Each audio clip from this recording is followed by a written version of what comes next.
Se presenta una paciente femenino de 21 años de edad quien acude por baja visual progresiva en ojo derecho de 6 meses de evolución. Niega cualquier antecedente patológico y oftalmológico de importancia. A la exploración oftalmológica, la agudeza visual mejor corregida de ojo derecho era de cuenta de 2 a 30 centímetros y en ojo izquierdo de 20 a 20. La presión intraocular se encontraba dentro de límites normales y la exploración de segmento anterior se encontraba sin alteraciones. Aquí tenemos una imagen de campo ultra amplio de ojo derecho en donde podemos observar el vitrio transparente, la retina superior se observaba aplicada con la papila naranja de excavación pequeña y se puede ver una lesión hipopigmentada subretiniana de bordes definidos de color blanquecina sobreelevada que abarcaba casi toda la región macular, que además sobre esta lesión se pueden observar vasos tortuosos y lo que aparentan ser depósitos lipídicos en forma casi anular y que se asocia con líquido subretiniano.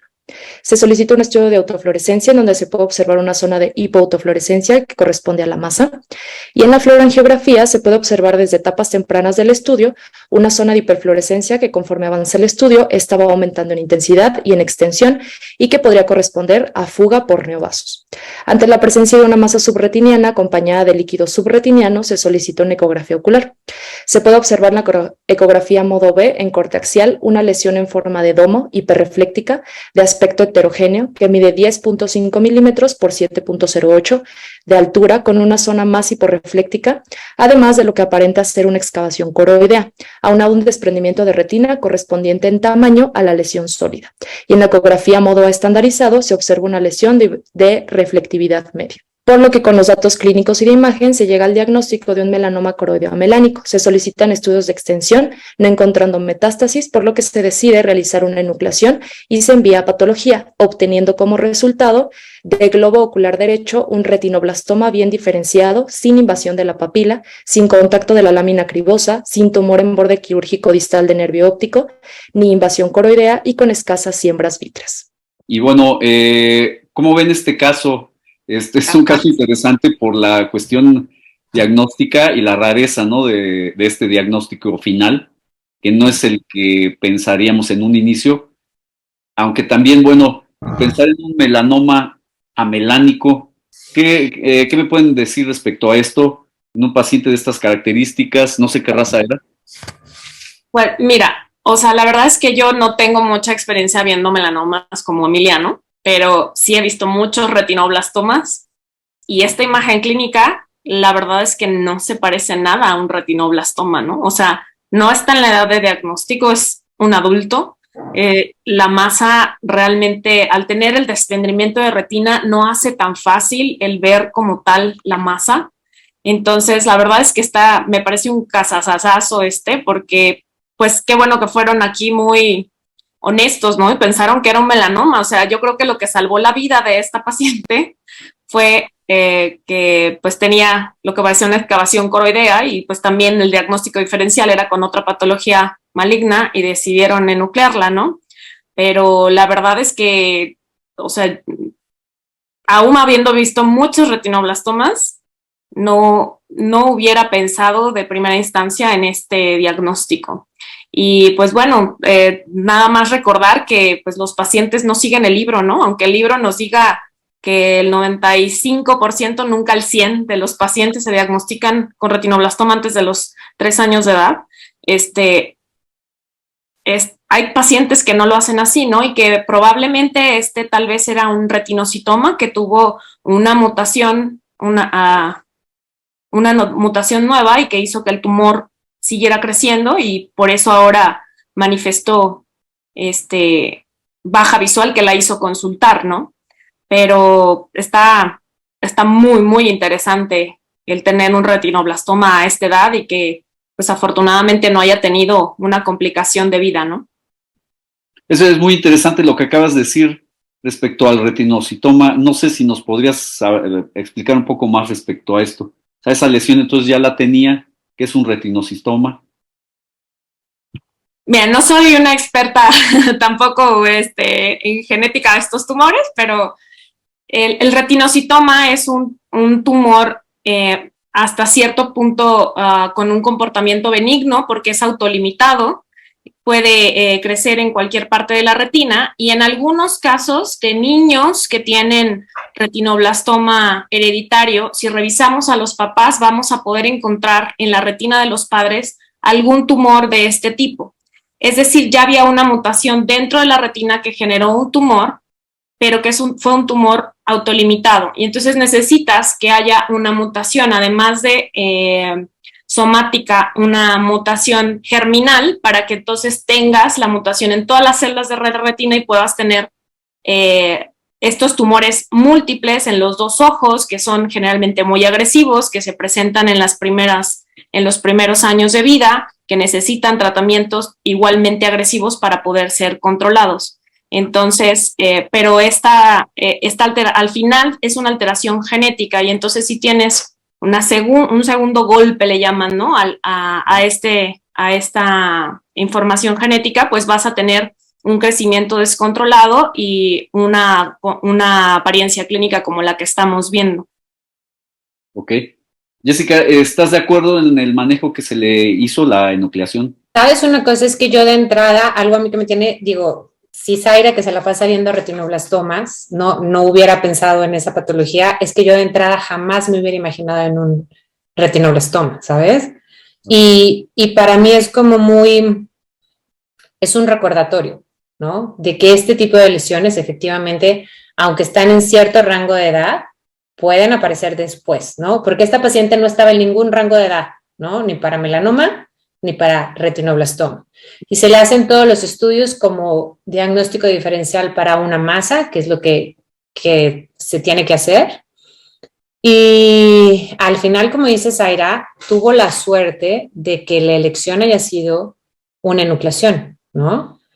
Porque por el tamaño de la masa y por obviamente el pronóstico que tuviera y el riesgo, o sea, porque además la histopatología salió con bordes libres, ¿no? O sea, además tuvo suerte la paciente de que con toda esta característica de masa grande, con DR, etcétera, no tenía un riesgo añadido. No sé si bien, pero en la ecografía no se me mencionaba algún dato ahí donde ya había el posible involucro de la coroides. No, el ultrasonido se ve aparentemente sin involucro, bueno, hasta donde yo vi la lesión, no se veía más allá, pero ahorita lo van a poner. Okay. Justo sí aparentaba como una excavación. Ya, la excavación. Sí. ¿Y le hicieron estudio de imagen? O sea, perdón, de imagen, resonancia magnética no tiene, ¿verdad? No, se le hizo una tomografía, pero eso también Zaira nos va a comentar algo sobre la tomografía, ¿verdad? No es lo más recomendable en pacientes con RD1 positivo, ¿cierto? Ahí no tuvo tan buena suerte. Le hicieron una tomografía, a ver, me perdí un poco. Sí le hicieron una tomografía, pero una tomografía de resonancia. Pero una tomografía no del ojo, ¿no?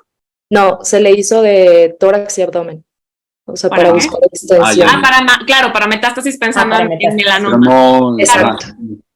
Bueno, o sea, eso, miren, la verdad es que es lo ideal, lo de primer mundo, hacer resonancia magnética. Uno, por la facilidad de detectar extensión extraocular del tumor, y dos, porque en general esta patología la vemos en niños que son genópatas y que tienen mucha posibilidad de que cualquier agresión externa pueda fomentar el que tengan otros tumores en otro lado, porque en este momento se manifestó el retinoblastoma, pero son niños genópatas. Entonces, de hecho, a lo mejor uno en el hospital pediátrico deja de ver a los niños cuando cumplen 18 años, pero son pacientes que deben tener seguimiento toda la vida, porque al tener una genopatía pueden desarrollar tumores y morirse de otros tumores. A lo mejor sobrevivieron al retinoblastoma y hay pacientes que fallecen por un osteosarcoma de la edad adulta, y no siempre tenemos bien documentados esos casos por este fraccionamiento de la información entre los hospitales pediátricos y de adultos. Entonces la tomografía sí causa una radiación mínima, pero sí la causa las radiografías igualmente. Entonces, en la medida de lo posible hay que evitarlo. Sin embargo, también, por ejemplo, uno de los, decías, ¿no, Antonio, que si lo hubiéramos enucleado, o sea, si hubiéramos pensado en un retinoblastoma, este es un retinoblastoma probablemente C, y entonces podría ser un buen candidato para terapia supraselectiva. Pero, y entonces ahí radiamos a los niños, o sea, hacer la fluoroscopía para hacer una supraselectiva implica radiación y por eso es tan importante, no solamente por el ego del neurointervencionista que lo hagan en poco tiempo, sino porque la fluoroscopía genera radiación y eso se va acumulando, ¿no? Es como más daño genético y puede favorecer estos otros tumores, ¿no? Entonces, pues sí, lo ideal, resonancia. Pero sí, la verdad es que en el Hospital Infantil de México, que es donde yo me formé, las posibilidades a veces de hacer resonancia a todos estos pacientes no son las ideales y pues hay que hacerles estudios de extensión y hay que usar la tomografía. Ok. Lalo, ¿algo que quieras agregar? Pues la verdad que suerte tuvo el paciente. Yo hubiera pensado en un tumor maligno y pues así como tal cual, aquí en Puebla lo hubiera mandado con Emiliano, así yo creo que el estudio fue bueno, ¿no? Realmente si en el Conde pensaron que era un melanoma, tal cual, es súper raro también que no tuviera pues melanina, la conducta fue buena y es un garbanzo de libra, ¿no? Cuando se le tocó un diagnóstico pues de súper suerte y le salvaron la vida al paciente, ¿no? No está muy padre el caso, ¿no? Muy. Padre. Emiliano, algo que nos puedas decir. Digo, son casos muy difíciles en retrospectiva. Si regresamos a las fotos clínicas, lo que nunca nos cuadró fue la cantidad como de exudación. Los melanomas no exudan así y eso era lo que no me cuadraba cuando veíamos estos como vasos en la superficie y la autofluorescencia que no son muy comunes en melanoma. Entonces, pues el paciente, gracias a Dios, recibió una enucleación, pero sí fue una gran sorpresa, como dice Zaira, el de haber tenido un melanoma, ¿no? De un retinoblastoma, ¿no? En un paciente de 21 años. Creo que la paciente más grande que yo tengo en la base de datos del infantil tiene como 14 años. Sí, y lo más chico que yo he tenido pacientes con melanoma han sido de 12 años. Y aquí en México acabo de hacer una NUC de un paciente de 17 que es estudiante de medicina. Por eso 21 tampoco, sí, 21. Por eso tampoco pero no cuadraba para ninguno. Entonces sí fue un diagnóstico de sorpresa, ¿no? Y gracias a Dios, pues ahí va la paciente. Falta creo que la genética, ¿no? Etcétera. Claro. Pero ahí vamos, con el diagnóstico y la evolución del paciente. Como ya está en edad reproductiva, también dar consejo genético, ¿no? Sí. O sea, cambia completamente la perspectiva que teníamos sobre el tratamiento de este paciente, ¿no? Y cómo lo vamos a seguir.